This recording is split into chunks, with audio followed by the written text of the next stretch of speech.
Hello friends, story channel में आप सबका स्वागत है। आइए सुनते हैं कहानी का दूसरा भाग। कहानी कैसे लगेगी कमेंट में ज़रूर बताना। आइए सुनते हैं कहानी कि वह ऐसा क्यों कर रही है। तो इस बात पर उससे पूछा, क्यों, क्या हुआ। निशा जल्दी से उठकर वह मेरे पास आई और कान में मुझे ऐसी बात बोलते कि मेरा सिर टकराने लगा। मैं निशा की बात झुठला भी नहीं सकती थी, क्योंकि वह सारा दिन घर में ही होती थी। उसे तो भाभी के हर काम के बराबर जानकारी होती थी। मैं निशा को कसम देकर मना कर दिया कि वह फिलहाल इस बात को किसी से भी ना कहे। मैं खुद इस सारे मामले की तहकीकात करूंगी, फिर सच सामने आ जाने के बाद ही कुछ फैसला करेंगे। मैं पढ़ने बैठ गई तो निशा टेरेस पर चली गई थी। पढ़ाई में मेरा दिल बिल्कुल भी नहीं लग रहा था और निशा और भाभी भी वजह से बहुत परेशान थी। यह दोनों ही बड़ी अजीब अजीब सी हरकतें कर रही थी। मैं अपनी सोच में घूमती कि तभी भाभी कमरे से बाहर निकल आई और वह लंगड़ाते हुए चल रही थी। मुझे दाल में कुछ काला लग रहा था। मैंने भाभी से कहा, भाभी दाल कहाँ गई। तो भाभी बोली कि वह तो मैं खा ली, बड़ी अच्छी दाल थी। तो यह सुनकर मैं चुप हो गई और फिर भाभी लंगड़ा लंगड़ा कर चलती हुई घर के काम कर रही थी। तब अचानक मुड़कर बोली, निशा कहाँ है। तो मैंने उन्हें बताया कि वह छत पर। यह सुनकर भाभी के चेहरे का रंग अचानक ही उड़ गया था। वह लंगड़ाती हुई छत की तरफ जाने लगी थी। मैंने सिर झटक दिया और अपनी किताब उठा ली। यह दोनों तो पागल हैं, मुझे भी पागल कर देंगे। लेकिन मेरा दिल पढ़ाई में नहीं लग रहा था। भाभी को छत पर गए हुए बहुत देर हो गई थी। मैं भी उन दोनों के पीछे ही छत पर चली गई। सीढ़ियों पर चढ़ते हुए मैं भाभी की आवाज आसानी से सुन सकती थी। भाभी निशा को बुरी तरह से डांट रही थी। निशा के रोने की आवाज भी आ रही थी। मेरा दिल अपनी बहन के लिए टूट सा गया था।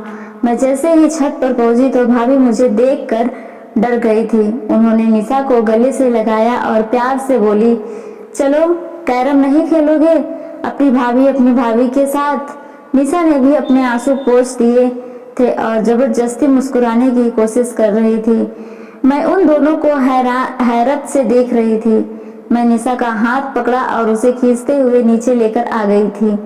उस कमरे में लाकर मैंने पूछा, भाभी तुम्हें क्यों डांट रही थी। निशा घबरा गई और बोली, नहीं तो भाभी मुझे क्यों डांटेगी, कि बल्कि वह तो मुझे बहुत प्यार करती हैं। मैं कुछ सोच कर चुप हो गई थी। मैंने कहा, निशा मुझे तुम्हारी मदद की जरूरत है। मैं भाभी का राज जानना चाहती हूँ। उस दिन तुमने जो मुझे बात बताई थी वह सिर्फ तुम्हारा वहम था, लेकिन मैं चाहती हूँ कि तुम मुझे असली सबूत ला कर दो।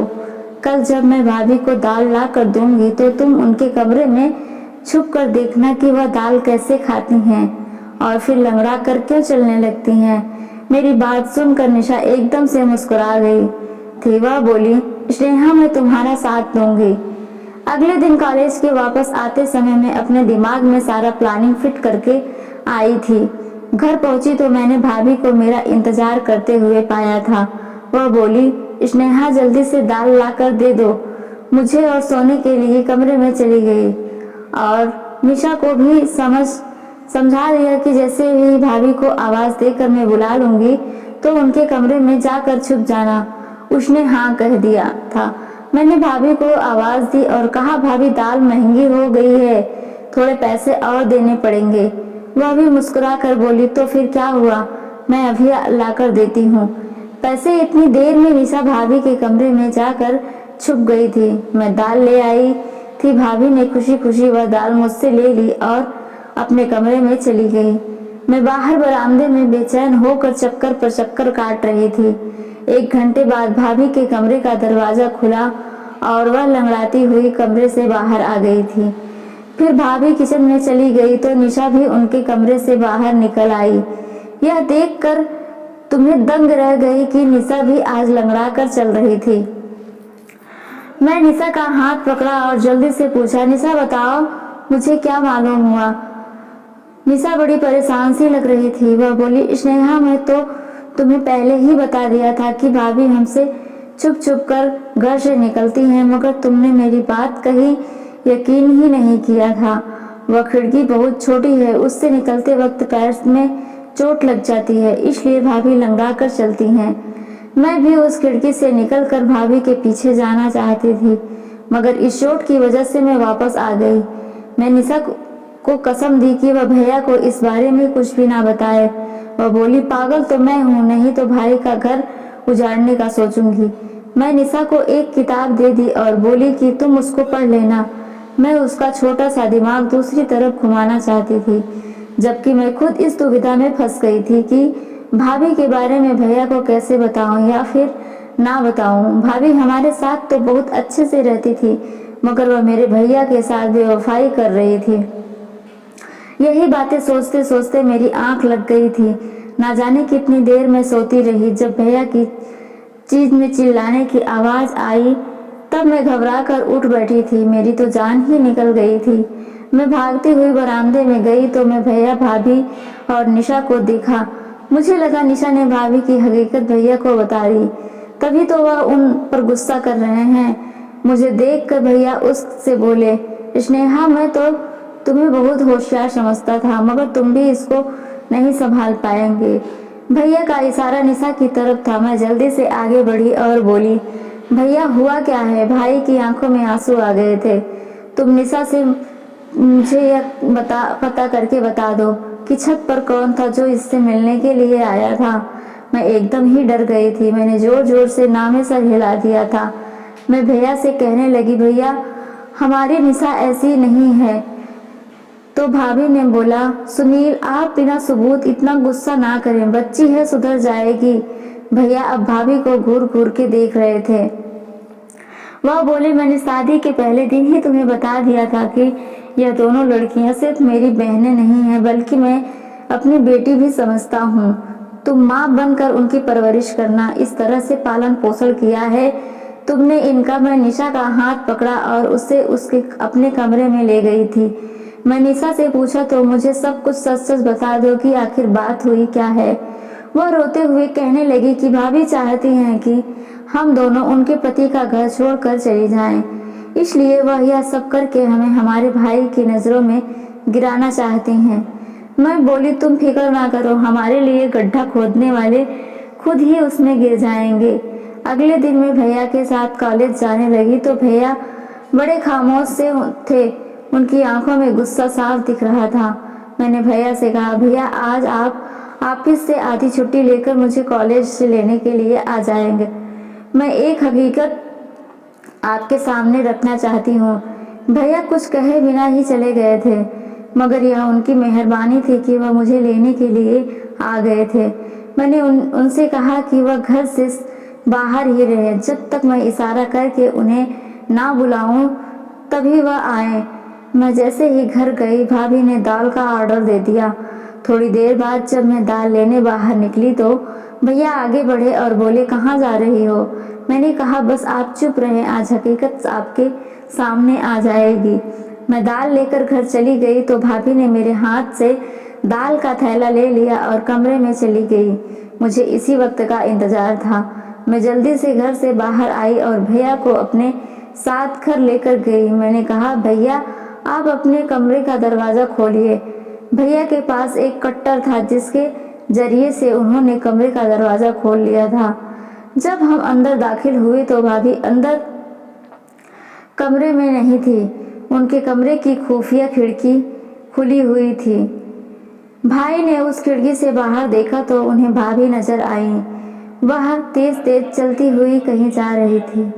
भैया भी उस खिड़की से कूद गए थे, जबकि मैं और निशा भी बड़ी मुश्किल से उस खिड़की से उतर पाए थे। हम तीनों भाभी का पीछा करते हुए दूर एक सुनसान सी जगह पर पहुंच गए थे। एक बाबा का घर था जहां लोग ताबीज़ बनाने के लिए आ जाया करते थे।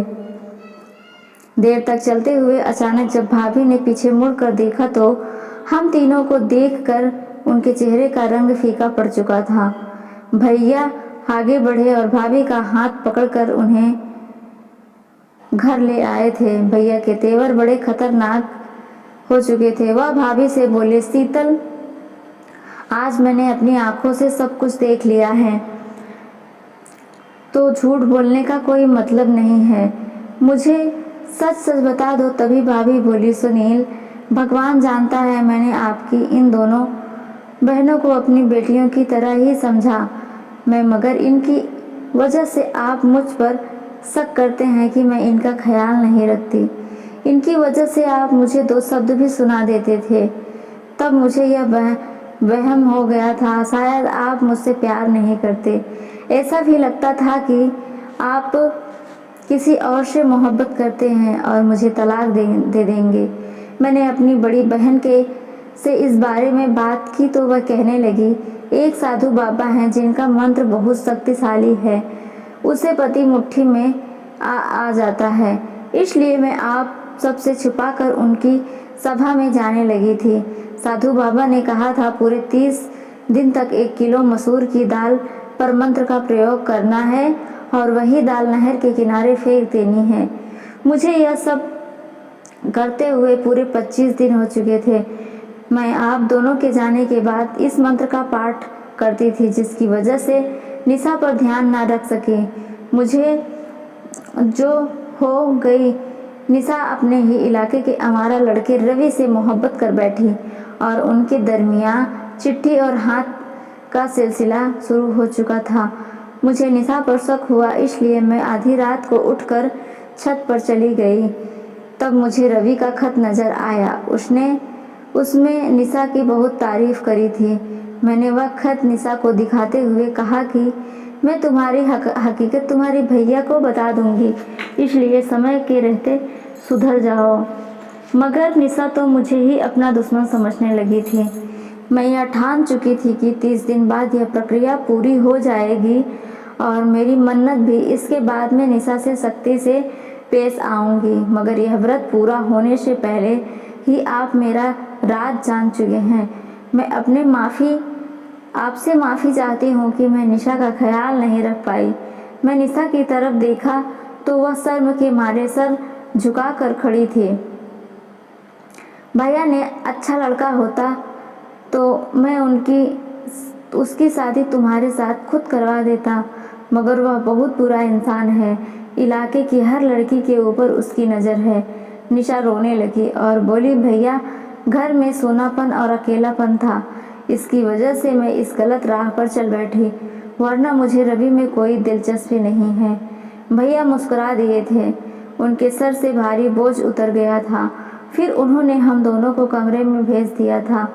यकीन है ना, भाभी की खबर लेने वाले थे। वह भाभी को हमारे सामने कभी नहीं डांटते थे। मैंने कहा, भैया आप भाभी को कुछ मत कहना, वह हमारी माँ जैसी हैं। भाभी रोते हुए हम दोनों बहनों को गले लग गए और एक बार फिर हमारे घर में प्यार का खुशनुमा माहौल बन चुका था। दोस्तों, उम्मीद करती हूँ आपको हमारी कहानी पसंद आई होगी। हमारी कहानी पसंद आई है तो वीडियो को लाइक करें, चैनल पर नए हैं तो चैनल को सब्सक्राइब करें और हाँ, नोटिफिकेशन बिल्कुल ज़रूर दबाएं ताकि अगली अपडेट सबसे पहले आपको मिले। धन्यवाद।